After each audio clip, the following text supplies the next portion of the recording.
Shalom. Let's start off souls by giving the praise to Yahweh, Ba'ashem Yahushua, Ba'ashem Kodash. Double honors the apostle of great millstone, and honors to you brothers doing the work of the most untruth and the insincerity.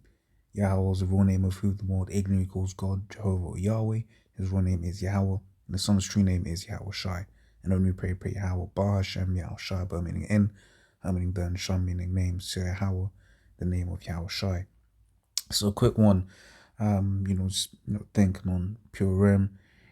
You have these Christians, you can't, be happy seeing your enemies, basically being in hurt. But it's not. Purim, for example, is actually a celebration of us, taking down our enemies, right? And in fact, one of our current biggest high holy days is the destruction, rather the deliverance of the children of Israel from the land of Egypt, and whilst also being the destruction of them Egyptians, right? Just like how one of the new in the kingdom we're gonna have a new high holy day, which is going to be commemorating the destruction of ancient Egypt, right? Slaki of new Egypt, right? This current Egypt, right? This is Jeremiah 16 from 14. It says, therefore, behold, the days come, saith the Lord, that it shall no more be said, the Yahweh liveth, that brought up the children of Israel of the land of Egypt, right? That's ancient Egypt. It says, but Yahweh liveth, that brought up the children of Israel from the land of the north. That's referring to America, which is geographically north, right? It says, and from all lands whither he had driven them, right, and will bring them again into their land that I gave unto their fathers, right? So there's going to be a high holy day to commemorate this new deliverance from this wicked ass kingdom that we're in, right? Wherever the elect are scattered, the Lord's going to pick them up. The Lord's going to have Yahushua pick them up, right? Be saved. Right, and then watch as America is destroyed, which we're going to get in the precepts in a little bit later on, right? But there's nothing wrong with enjoying the fall of our enemies. In fact, that's what these heathen nation did, right? This is Lamentation 2:16, right?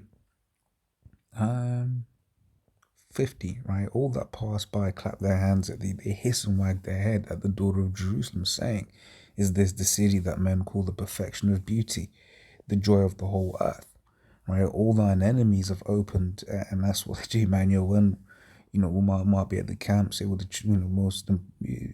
Lord's chosen people, right? And then they'll go past, see some Jakes doing, let's just call it what it is, doing some nigger shit, man. And it's like, yo, these people, nah. Right? Verse 16 says, all thine enemies have opened their mouth against thee. They hiss and gnash their teeth. They say, we have swallowed her up. Certainly, this is the day that we look for. We have found it. We have seen it. Right? So these different heathen nations, right? They basically let's get that as well. They consulted together, right, to have us in this position that we're in. Right? They're happy that the children of Israel's Lord. That's why they constantly push all of this, negativity for Jake to continue going off. It's Judith, is it 5? Yes, Judith 5. I'm gonna jump to 17. Yeah, it says, and whilst they sinned not before their God, right, they prospered, because the Most High that hateth iniquity was with them, right? So when Israel was doing good, guess what? The Lord was with us, right? He was protecting us, right? He'd be there to fight our battles, right? And as soon as you got different accounts where you'd have Israel would start losing battles, and the leaders of Israel's like, yo, hey, what's up?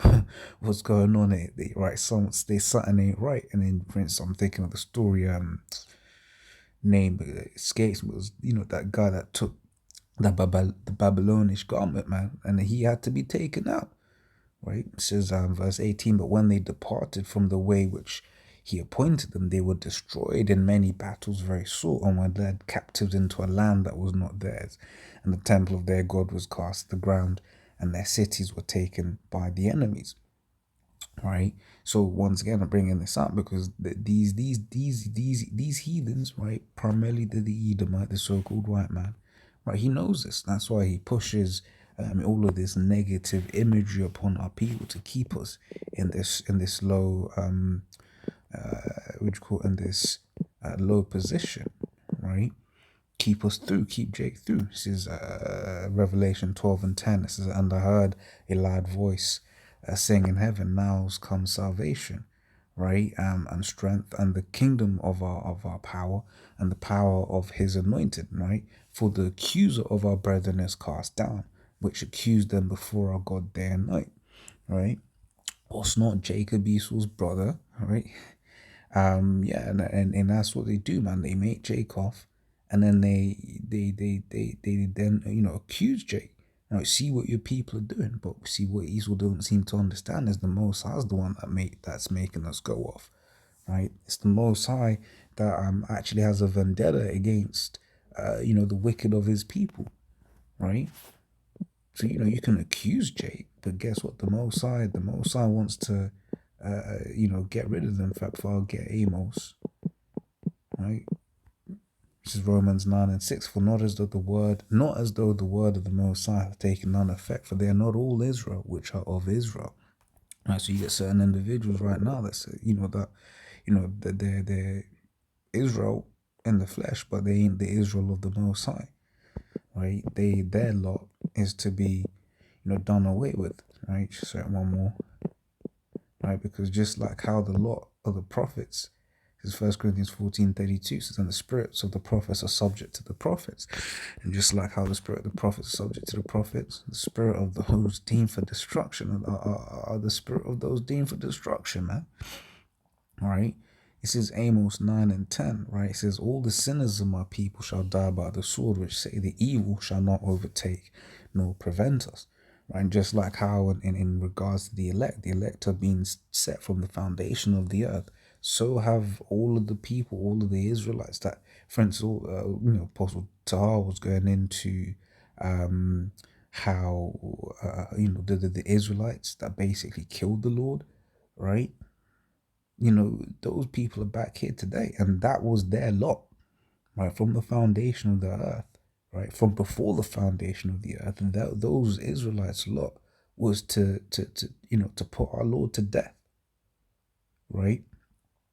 So the Lord ain't dealing with them. However, right, so Esau thinks he's getting one up over the Most High, but guess what? He's just playing his role, right? So this is what the heathen nations have done, right? This is Psalms 83.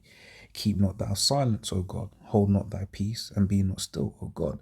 For lo, thine enemies make a tumult, and they that hate thee have lifted up their head. They have taken crafty counsel against thy people, and consulted against thy hidden ones. They have said, come and let us cut them off from being a nation, that the name of Israel may be no more in remembrance. So they came together with this in hand. But once again, this is all prophecy. It's all a part of the Lord's plan. Real quick, let's grab Jeremiah 17 and 4. It says, and thou, even thyself, shalt discontinue from thine heritage that I gave thee, and I'll cause thee to serve thine enemies in the land which thou knowest not, for ye have kindled a fire in mine anger, which shall burn forever. Right, so it was always a part of the plan of Yahweh's plan that we would discontinue from our heritage, right? Which is once again why you see, the reason why you see us in the way that we are. Here it is, Jake would rather be Kemet than, than be the greatest people on earth. Right? So verse 4 again, they have said, come and let us cut them off from being a nation, that the name of Israel may be no more in remembrance, for they have consulted together with one consent, their confederate against thee. Right? So they made a league against us. Right? The first people named are Edomites, right? The tabernacles of Edom, and the Ishmaelites of Moab, and the Hagarenes, Gebal and Ammon and Amalek. Right, the Philistines, the inhabitants of Tyre, right? Assur is also joined with them. They have holpen the children of Lot, Salah, right? So that's it, man. Right, so they all got together to basically put us in subjection, and they were happy. We read that in Lamentations, right? That was the day that they looked for, right? They were looking forward to that day, right? But guess what? We was in that position because the Lord wanted us in that position, right? Did I read Sirach? Sirach 25:7. There be 9 things which I have judged in mine heart to be happy, and the 10th I will utter with my tongue, a man that hath joy of his children, and he that liveth to see the fall of his enemies. So I think I did, right? And that's it, right? When you look at the whole, story of Purim, right? It was because we got victory over our enemies, right? So I'm just gonna jump Esther 9 and just breeze through the first couple of verses real quick. Right, it says, now the 12th month, that is the month of Adar, on the 13th day of the same, when the king's commandment and his decree drew near to be put in execution, in the day that the enemies of the Jews hoped to have power over them. Right? And this is it. These different nations, they want to have power over us. Right, that's why, for instance, in Isaiah the 14th chapter, it says, shall take them captives, whose captives they were, because for a period of time we were given into these different heathens' hands. Right, but the Lord is getting ready to flip the script, if you will, right?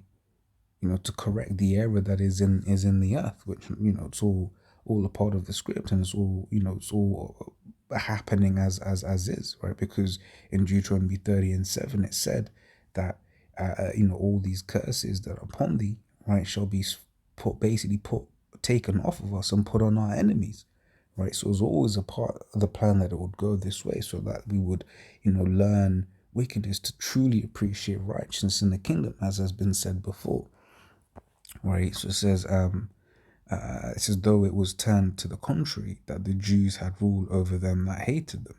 Right, the Jews gathered themselves together in their cities throughout all the provinces of the king Ahasuerus to lay hand on such as sought their hurt, and no man could withstand them, for the fear of them fell upon all people.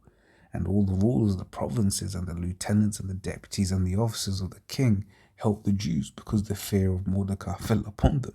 For Mordecai was great in the king's house, and his fame went out throughout all the provinces. For this man Mordecai waxed greater and greater. Thus the Jews smote all their enemies with the strike of the sword, and slaughter and destruction, and did what they would unto those that hated them. And in Shushan, the palace of the Jews, slew and destroyed 500 men.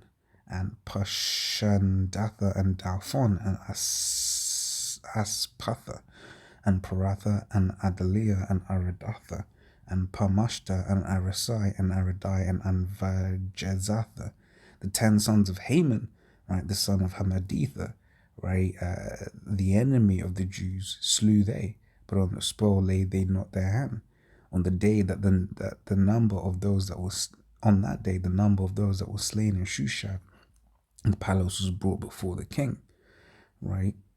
And that's it.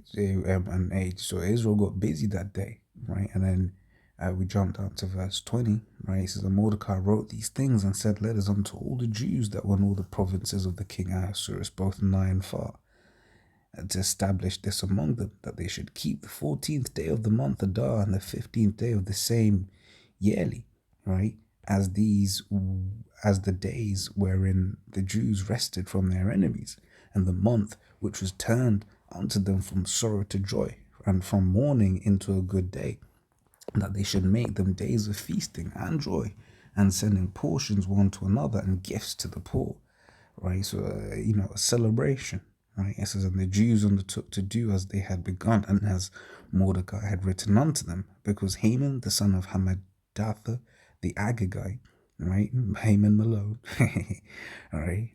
Says that the enemy of all the Jews had devised against the Jews to destroy them, and had cast Pur, that is the lot, to consume them and to destroy them, right? So that was it. That's, for instance, makes me think of this precept, right? So Psalms 7 and 15, right? He made a pit and digged it, and is fallen into the ditch which he made, right? So all of these plans, all of these, the desires to kill the children of Israel, it's going to fall upon our enemies. Job 20 from 22 says, in the fullness of his sufficiency he shall be in straits. Every hand of the wicked shall come upon him.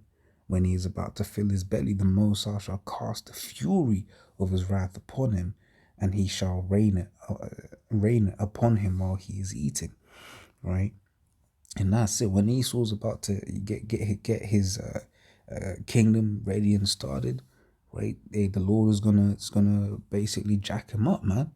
Right? He's gonna send them nuclear missiles to put an end to his plans. Right? But this is it. What he doesn't seem to understand is he must do those things, right, in order for the children of Israel to get to the kingdom. And that's why we say, man, just hurry up, man.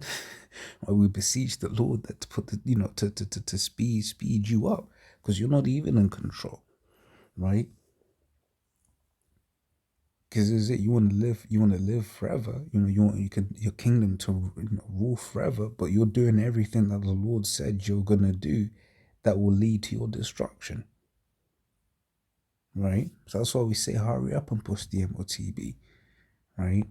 And this is gonna be, that this is gonna be a great day, right? In the history of Israel, right? Revelation 50:2, right? It says, and I saw as it were a sea of glass mingled with fire, and them that had gotten victory over the beast and over his image and over his mark and over the number of his name stand on the sea of glass, having the harps of the Most High. Right? It's talking about being in a chariot, right? Watching as over the ozone layer, watching as America is destroyed, right? That sea of glass mingled with fire. It's the ozone layer. You get the fire, or firmament, fire all up on there, right? If you imagine the last scene in Terminator 3, right? Just you see the Earth, and then you're just seeing the nukes flying, the explosions and all of that, right? That's gonna be, so it's courtside seats, if you will, right? Ringside seats, just watching from the chariots as America's being burnt. That is going to be a great day, right? Having victory over our enemies, right? Because that's going to be the last, what you call it, that morning, right? That's going to be the last time Israel is going to ever be in captivity, right? And will truly happily live forever, be live happily ever after, right? That's what it's going to be, right? So as always, laws will those edifying. Till the next time we say, Shalom.